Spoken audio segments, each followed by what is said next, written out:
We no longer want to be exporting ore, soil, and dusts and rocks from the minerals of our continent. The global north is scrambling for the vital raw materials that may propel the world into a greener future. But Africa looks set once again not to benefit from its own resources. It's emerged that some renewable technology uses minerals rather than fossil fuels, and this is evident in the fact that global production of precious metals, magnesium, lithium and cobalt increased by 30% from 2012 to 2019.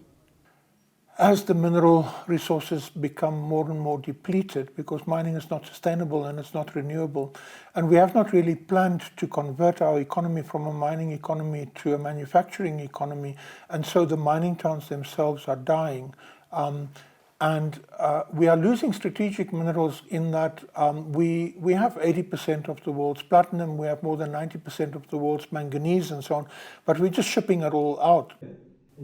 Mining activists, environmentalists and humanitarian lawyers worldwide gathered in Johannesburg in October for the Benchmarks Foundation annual conference, where delegates discussed how the continent can best profit from its minerals.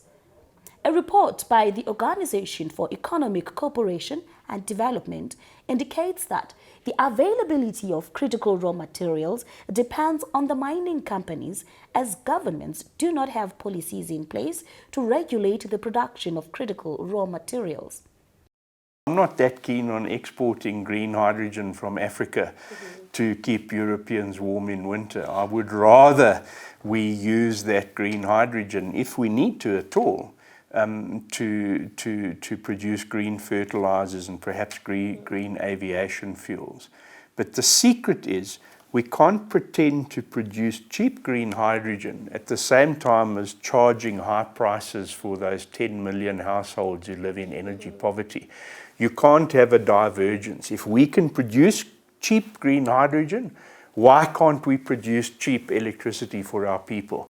For years, African leaders have been calling for a halt in the export of Africa's raw materials to boost revenue. Of particular concern is that this scramble for Africa's raw material and those of the global south will continue, not to break the paradigms of exploitation in order that they keep nations and communities subjugated and impoverished. We see the story of mining companies. I mean, there's a symbiotic relationship, pardon me if I make that, but you find that a lot of Australian companies, after the devastation they've done in Australia, they're coming here in our country. The question remains, when will certain African leaders implement policies that will allow for the manufacturing of products from the continent's minerals instead of the global north simply benefiting?